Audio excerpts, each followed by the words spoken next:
നമ്മുടെ ബന്ധങ്ങൾക്ക് നൽകാം സുതാര്യതയുടെ പൊൻതിളക്കം. Beauty mark golden diamonds, specially for you. 18 വർഷത്തെ വിശ്വസ്ത പാരമ്പര്യവുമായി വണ്ടൂർ മഞ്ചേരി റോഡിലെ ബഡ്ജറ്റ് ടൈൽസ് ആൻഡ് സാനിറ്ററീസിന്റെ സേവനം തുടരുന്നു. Budget tiles and sanitary, Manjeri road, Wandoor. പരിക്കേറ്റ ദേശാടന പക്ഷിക്ക് രക്ഷകരായി RRT വളണ്ടിയർ നിസാമും സംഘവും. പറക്കുന്നതിനിടെ വീടിന് മുകളിലെ തകര ഷീറ്റിൽ തലയിടിച്ച് മാരകമായി മുറിവേറ്റ സൈബീരിയൻ കൊക്കിനാണ് പുതുജീവൻ നൽകിയത്.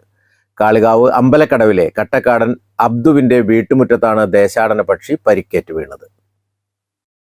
സംഭവം നടന്നയുടനെ വീട്ടുകാർ നിസാമിനെ വിളിച്ചറിയിച്ചു. തലയ്ക്കു പരിക്കേറ്റ നിലയിൽ കിടന്നിരുന്ന പക്ഷിയെ ഉടനെ വെറ്റിനറി ഡോക്ടർമാരുടെ അടുത്തേക്ക് എത്തിക്കുകയായിരുന്നു. തലയുടെ മുകൾ ഭാഗത്ത് ഷീറ്റ് തട്ടി 2 ഇഞ്ച് വലുപ്പത്തിൽ മുറിവേറ്റിരുന്നു. ചികിത്സ ലഭ്യമാക്കിയ പക്ഷിയെ പരിചരണത്തിനു വേണ്ടി വനം വകുപ്പിന്റെ അനുമതിയോടെ നിസാം തന്റെ വീട്ടിലേക്ക് കൊണ്ടുപോയി. പൂർണ്ണ ആരോഗ്യം തിരിച്ചു കിട്ടുന്നതുവരെ പരിചരിച്ചതിനു ശേഷം വനം വകുപ്പിന്റെ അനുമതിയോടെ വിട്ടയക്കുമെന്ന് നിസാം പറഞ്ഞു. കട്ടക്കാടൻ അബ്ദു അയാളെ രാവിലെ തന്നെ വിളിച്ചിരുന്നു. ഓലെ വീട്ടിലെ ഹോസ്പിറ്റോസിന്റെ വക്കില്ല ഷീറ്റ് അത് തട്ടിയിട്ട് പരിക്ക് പറ്റിയതാണ്. അപ്പോൾ ഞാൻ പോയിട്ട് റെസ്ക്യൂ ചെയ്തു. RRTന്റെ നിർദ്ദേശപ്രകാരം ഞാൻ പോയി റെസ്ക്യൂ ചെയ്തു. ഡോക്ടറെ വിളിച്ചു. ഡോക്ടർ ഇന്ന് സൺഡേ ആയതുകൊണ്ട് ഇന്ന് വന്നു, ട്രീറ്റ്മെൻറ്റ് ചെയ്തു. ഇപ്പോൾ ഞാൻ എൻ്റെ വീട്ടിൽ RRTന്റെ നിർദ്ദേശപ്രകാരം വീട്ടിൽ വെക്കുകയാണ്. ഇനി നമ്മൾ ഇതിൻ്റെ അസുഖങ്ങളൊക്കെ മാറിയിട്ട് ഇതിനെ തുറന്നു വിടും.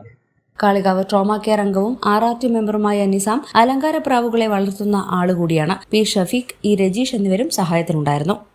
News bureau, Kalikavu.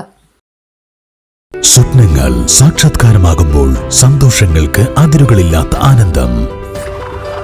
Mayuri golden diamonds, Kalikavu road, opposite town square, Wandoor. VPT super market, Amarambalam road, Vaniyambalam.